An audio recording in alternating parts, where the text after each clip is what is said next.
بسم الله والحمد لله والصلاة والسلام على رسول الله وعلى آله وصحبه ومن والاه. المسألة الثانية شروط القاضي يدانيا مسفرتوچن አስመልክቶ ነው ሁለተኛው አንኳር ነጥብ የሚገልጽልን يشترط في من يتولى القضاء الشروط الآتية የፍርድ ቤት ዳኝነት ሸሪዓ ፍርድ ቤት ዳኝነትን ኃላፊነት የሚወስድ ሰው ቀጣይ መስፈርቶች ይጠበቁበታል ከአንድ እስከ 7 ይቆጥርለታል። አንደኛ أن يكون مسلم መሆን አለበት። ነን ሙስሊም ዳኛ ሆኖ ለእስላማዊ ወይም ለሸሪዓ ፍርድ ቤት መቀመጥ አይችልም። ምክንያቱም لأن الإسلام شرط للعدالة ሙስሊምነት ለፍትሃዊነት መስፈርት ስለሆነ والكافر ليس بعادل ከሃዲ ፍትሃዊ አይደለም። كما أن تولي الكافر القضاء رفعة له ከሃዲን በቃዲነት መሾም የበላይነት መስጠት ነው። والمطلوب إذلال ካፊር ደግሞ የሚፈለገው በሱ ማዋረድ ነው። ሁለተኛ أن يكون مكلفا ለመገደድ የተገባ መሆን አለበት። ያ ማለት አይ ባለገን አቅማዳም የደረሰ አቅለን የአእምሮ ጤነኛ መሆን አለበት። لأن الصبي ሕፃን ልጅ والمجنون ابن غير مكلفين ከተገዳጅነት ውጭ ናቸው። وتحت ولاية غيرهما ከነሱ ውጭ ባለ አካል ቁጥጥር ውስጥ ናቸው። ሶስተኛው الحرية لأن الرقيق مشغول بحقوق سيده ጨዋ መሆን አለበት። ባሪያ ወይም የጭንገረድ በአለቃው መብት የተወጠረ ነውና ወለሰ له ولاية ኃላፊነት የለውም። እሱ ሊፈርድ ሊዳኝ አይገባውም። فليس أهلا للقضاء كالمرأة ልክ እንደ ሴት ለዳኝነት ተገቢ አይደለም። አራተኛው الذكورة ወንድ መሆን فلا تتولى المرأة القضاء ሴትን የሸሪዓ ፍርድ ቤት ዳኛ አድርጎ መሾም እንደ እስላም አይቻልም። لأنها ليست من أهل الولاية የኃላፊነት ባልተቤት ስላልሆነች ማለት ነው። قال النبي صلى الله عليه وسلم ረሱልም ብለዋል لن يفلح قوم ولوا أمرهم امرأة ሰዎች ስኬታማ አይሆኑም በጉዳያቸው ላይ ሴትን የበላይ ያደረጉ ብለዋል ረሱል አለይሂ ሰላቱ ወሰለም። ሌላው ሐዲሱ ቡኻሪ የዘገቡት ሐዲስ ነው። ከነ ቁጥሩ 4425ኛው ሐዲስ ቁጥር ላይ እንዳስቀመጡት ይገልጻል። ወይም አምስተኛው العدالة ፍትሃዊ መሆን فلا يولى الفاسق ጋጠወጥ ህገወጥ ሰው ኃላፊነት ቃድነት አይሾም። لقوله تعالى الله ስላለ يا أيها الذين آمنوا إن جاءكم فاسق بنبأ فتبينوا إلى الله سبحانه وتعالى ጋጠወጥ ህገወጥ የሆነ ሰው የሆነ ወሬ ይዞላችሁ ከመጣ ከሱ ሌላ ባለ አካል እውነት ነው ያ ወሬ ወይስ ውሸት አረጋግጡ ይላል አላህ Subhanahu Wa Ta'ala ሱረቱል ሁጁራት ላይ 6ኛው የቁርአን አንቀጽ እንደገለጸው فإذا كان لا يقبل خبره زيناو ተቀባይነት የሌለው ከሆነ ጋጠወጥ فعدم قبول حكمه من باب أولى ፍርዱ ተቀባይነት ያሌለው መሆኑ በበለጠ ነው ማለት ነው። ስድስተኛው السلامة من الآهات المزمنة እንደው ተቀጣይነት ካላቸው ህመሞች ሰላም መሆን አለበት። ለምሳሌ ከሰመም ከድንቁርና والصمع والعمى ከአይነ ስውርነት والخرس ከዲዳነት ምክንያቱም لأنه لا يتمكن مع هذه الآهات من الفصل بين الخصوم የተጨቃጫቂ ተካሳሾች መካከል ፍርድ መስጠት አይችልም። ጆሮ ማይሰማ ከሆነ አይኑ የማያይ ከሆነ ምላሱ ማይናገር ከሆነ وفي اشتراط البصر نظر አይነ ስውር መሆን የለበትም ተብሎ እንደ መስፈርት መቀመጡ ጥናት ይፈልጋል ሊያደርግ ይችላል የሚል አቋም ያላቸው ስላሉ ማለት ነው። የመጨረሻ ሰባተኛው መስፈርት أن يكون عالما بالأحكام الشرعية የሸሪዓ ህግን የሚያውቅ መሆን አለበት። علوم الشريعة والقانون ያወቀ መሆን አለበት። ፍቅህ የሚባለውን የሸሪዓ ትምህርት የተረዳ መሆን አለበት። ኡሱል الفقه ሐዲስ ተፍሲር التي ولي للقضاء بها እሷ ላይ ፍርድ እንዲሰጥ የተቀመጠበት ፍርድ ላይ ሙያው ሊኖረው ይገባል። ولو في مذهبه الذي يقلد فيه በሚከተለው መዝሐቡን ካቢሆን ከአራቱ መዝሐብ አንዱንም የሚከተል ቢሆን ፍቅህ ያለው መሆን አለበት። ኢማማ من الائمه ከቀደምት የመዝሐብ አስከታዮች ያንዳቸውን መዝሐብ የሚከተልም ቢሆን ብቻ በዛ ዙሪያ በሚሾሙበት ነገር ፍቅህ ሊኖረው ይገባል ነው የሚሉት። እነዚህ ስንት መስፈርቶች ናቸው? ከአንድ እስከ 7 መስፈርቶች በቃዲ በዳኛ ላይ በሸሪዓ ፍርድ ቤት ዳኛ ላይ የሚጠበቁ መስፈርቶች ናቸው። المسألة الثالثة ሶስተኛዋ አንኳር ነጥብ آداب القاضي وأخلاقه የዳኛ ስርዓትና ስነ ምግባር وما ينبغي له وما لا ينبغي ለሱ የሚገባውና የማይገባው ነጥቦችን አስመልክቶ ነው የምንመለከተው። ቁጥር 1 ያን አስመልክቶ ቢያንስ ከአንድ እስከ 14 ይዘረዝራሉ ከፍላል። ينبغي أن يكون القاضي قويا ጠንካራ መሆን ያስፈልገዋል ለቃዲ ذا هيبة من غير تكبر ሳይኮራ የግርማ ሞገስ ባልተቤት መሆን አለበት። ولا عنف ሳይጨክን لينا من غير ضعف ለስላሳ መሆን አለበት ያለ ድክመት فلا لئلا يطمع القوي في باطله ጉልበተኛ ለውሸት ጉዞ ላልሆነ አካሄዱ እንዳይከጅለው ማለት ነው። وييأس الضعيف من عدله ደካማም ከፍትሁ ተስፋ እንዳይቆርጥ ለስላሳ መሆን አለበት ጠንካራ መሆን አለበት። ሁለተኛ يكون حليما متأنيا ቻይ መሆን አለበት ሲገለመጥ እና ንጭንጭ ሲፈጠር ነገሮቹ ውጥንቅጣቸው ሲወጣ የተረጋጋ ዋጥ አድርጎ የሚይዝ የጮጋራ ወፍራም መሆን አለበት። በአንዴ ቦግ የሚል መሆን የለበትም። ለምን لئلا يغضب من كلام الخصم ከተጨቃጫቂ ንግግር እንዳይቆጣ ويمنعه الحكم ከበዛም ተቆጥቶ ሲያበቃ ፍርድ እንዳይከለክለው። ሶስተኛ أن يكون ذا فطنة ويقظة የነቃ ነቄ መሆን መቻል አለበት። ዝም ብሎ ሺ ቢዘረዘረለት ማይገባው መሆን የለበትም። ሲነካካለት የሆነ ከእይታም የሚረዳ ሳይኮሎጂስት መሆን መቻል አለበት ማለት ነው። ዒልመ ነፍስን የነካካ መሆን አለበት። ዒልመ ነፍስ ይሉታል በአረብኛው የሳይኮሎጂ ትምህርት። ወንጀለኛና ወንጀለኛ ያልሆነ አካል አይቶ ደጋግሞ አናግሮ ፍጥጥ ብሎ አይቶ ከአክቱ ይረዱታል። ካገላለጹ ከቃላት ጣጣሉ ማን ነው እሱ ምንድነው ይለዩታል። እንደዛ አይነት የነቃ ሰው መሆን አለበት።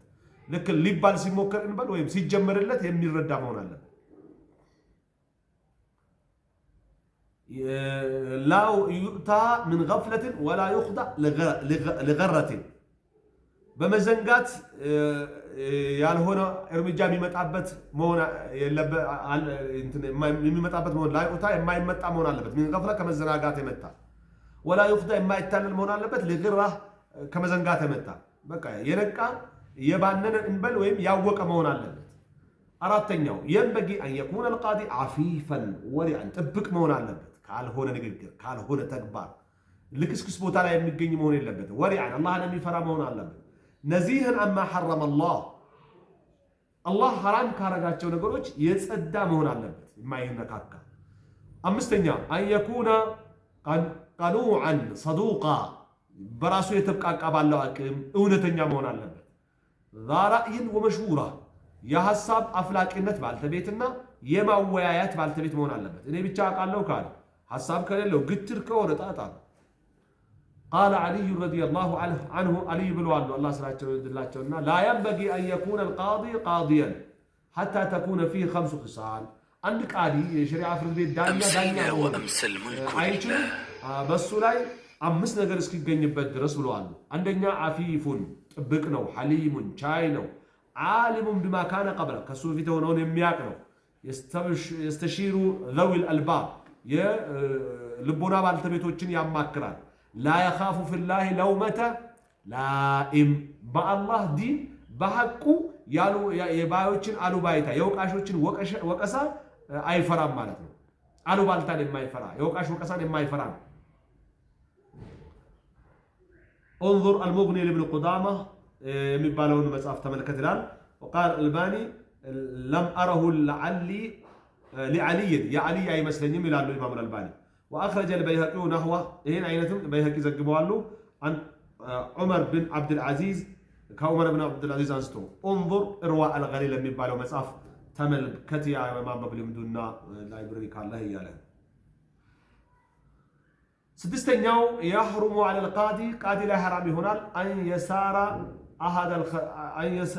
يسار أحد الخصمين ከሁለት ተጨቃጫቂ ተካሳሾች አንዱን በምስጥር ሹክ ማለት ነው። ምስጥር ማናገር حرام ነው አይቻልም።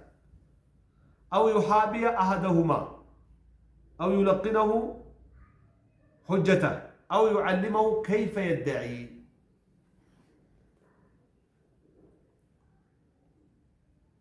አንዱን ከሁለቱ ለይቶ ምን እንደሚል ሊያመላክተው አይገባም።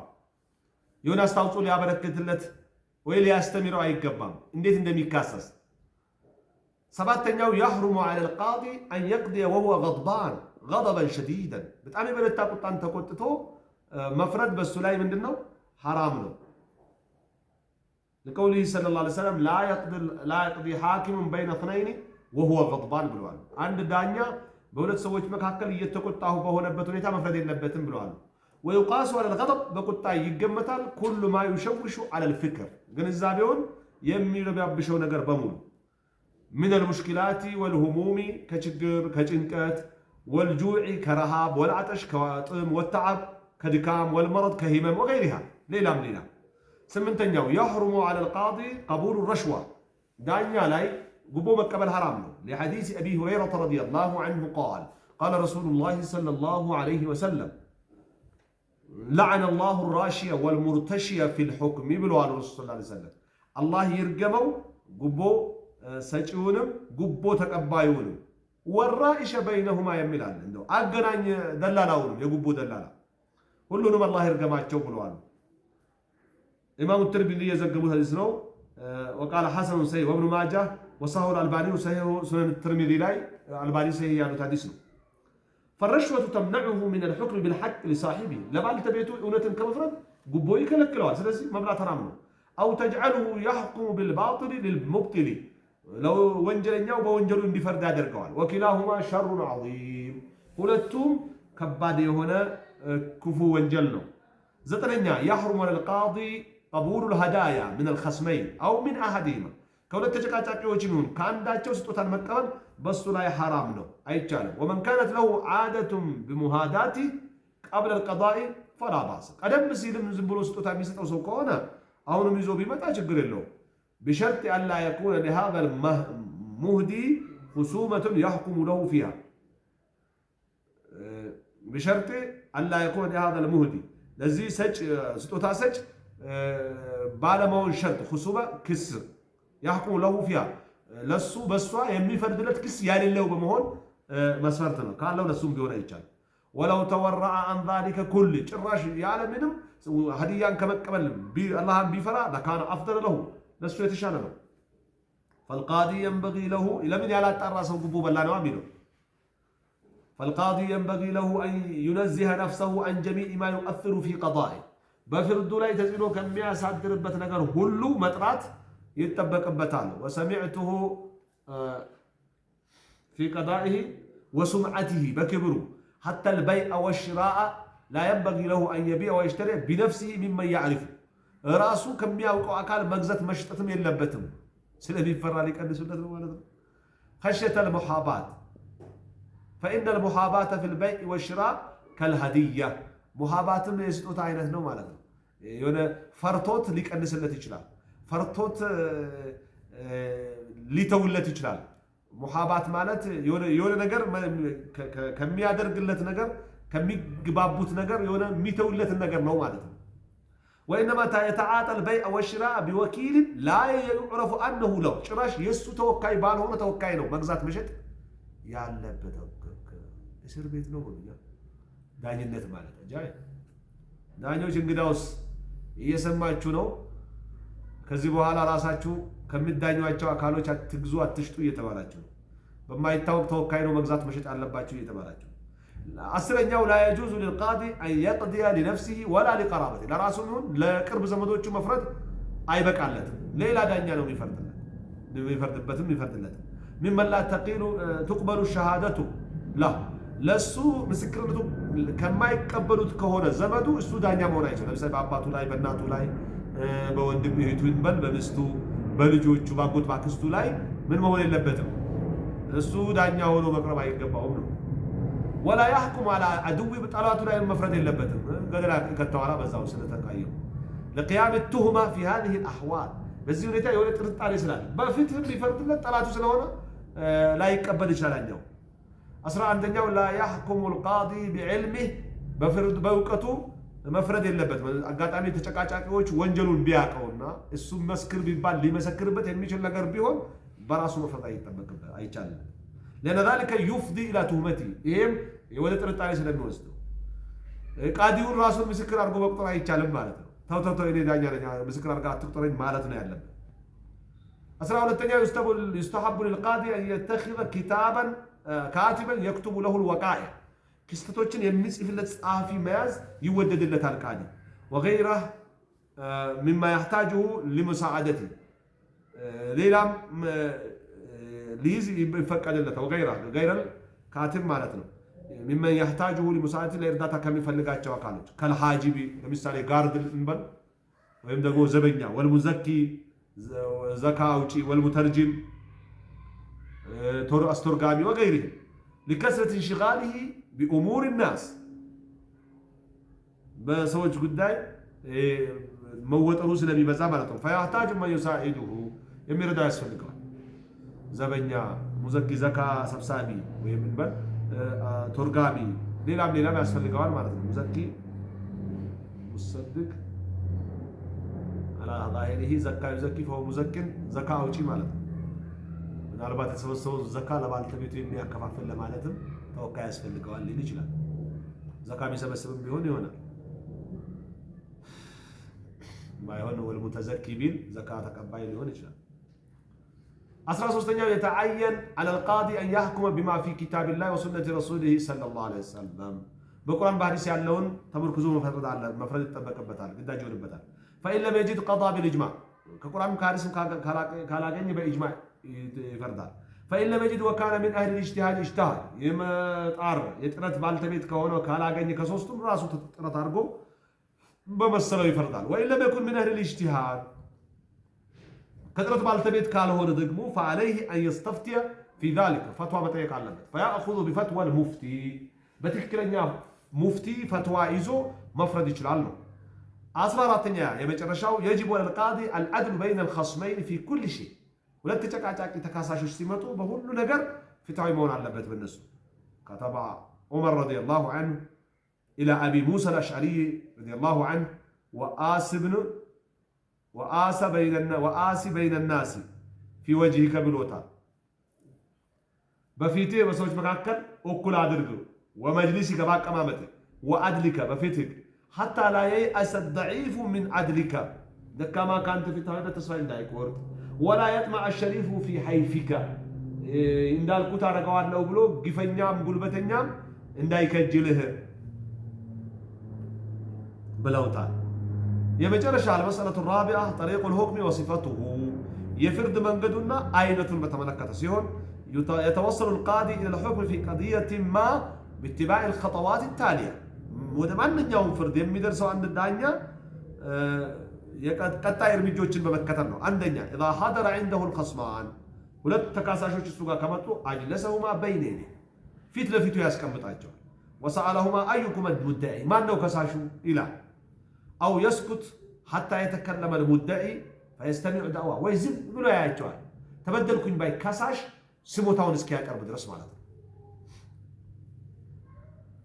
فإن جاءت الدعوة على الوجه الصحيح كسو بتكلنيا منقد كمتا سأل القاضي المدعى عليه عن موقفه حيالها كزيش مكس أقويا يالله أقوى من እንደሆነ ተከሳሽን ይጠይቀዋል ምን ትላለህ የከሰሳነው የተከሰስ ከነው ይያላ መልስ ጠይቀዋል فإن أقر بها قضى عليه ካመነ እዛው ይፈርድበታል وإن أنكر طالب المدعي بالبينة አረ ማቆ ነገር የለም ካለው ደግሞ ከሳሽን ና ምስክር አምጣ የሰውስን ማጥፋት ዝም ብሎ አይሆንም ይለዋል فإن كانت للمدعي بينة لكساش ማስረጃ ካለው طالبه بإحضارها አምጣቸው ይለዋል ምስክሮች واستمع شهاداتها የምስክሮችን ምስክርነት ይሰማል وحكم بها بشروطها በመስፈርቷ በሷ ይፈርዳል ولا يحكم بعلمه በራሱ ዕውቀት አይፈርድም ይገርማቸዋል ለየብቻ ነው የሚጠይቃቸው አንድ ላይ መቅረብ ነው የሚጠይቃቸው አንዱን ያስገባል ይጠይቀዋል በአንድ በር ያስወጣዋል ወይም ደግሞ እንዳይገናኝ ያደርጋል ሌላኛውን ያስገባል እሱንም ይጠይቀዋል የተለያየ ከሆነ በዛው ይፋለሳል ነገር ቃለ መጠየቃቸው ማለት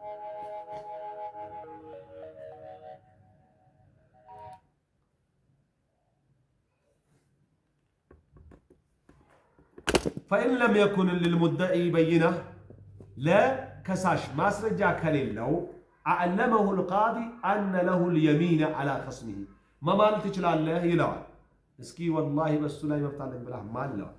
لقوله صلى الله عليه وسلم للحضرمي الذي ادعى أرضا غلبه عليها الكندي كنديو باشنفوا بهنو مريت يلينو بلو بمقته ጊዜ ለሐድረሚዩ ብለውታል። አለከ በይነህ አሉ። قال لا ምስክር አለ ሲሉት የለኝም አለ። قال فلك يمينه መማል አለህ ላንተ አሉ።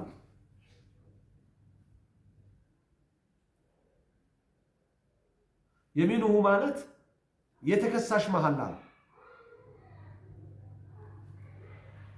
አነ ለሁ የሚን አላ ኸስሚ ማለት ተከሳሽን እንዲሚል ማስገደድ እንዳለው ይነገረዋል ማለት ነው። እኔ ንጹህ እንዲሚል ይደረግልሃል መረጃ ባይኖርም ቆይ ተረጋጋ ይባል። ከዛ ተከሳሽ እስኪ ወላሂ አላረኩም ወላሂ እሱ ከሚለው በተቃራኒ ብለው ማል ይባል። ከተንገዳገደና አልሚልም ካለ ይረከባል ማለት ነው ክሱ። ولقوله صلى الله عليه وسلم رسول ብለዋል البينة على المدعي ምስክር በከሳሽ ላይ ግዳጅ ነው። واليمين على المدعى عليه መሐላ ሚሎ መዳን ደግሞ በተከሳሽ ላይ አለ ብለዋል። አንዳንድ ረመኔ ሊሚል ይችላል።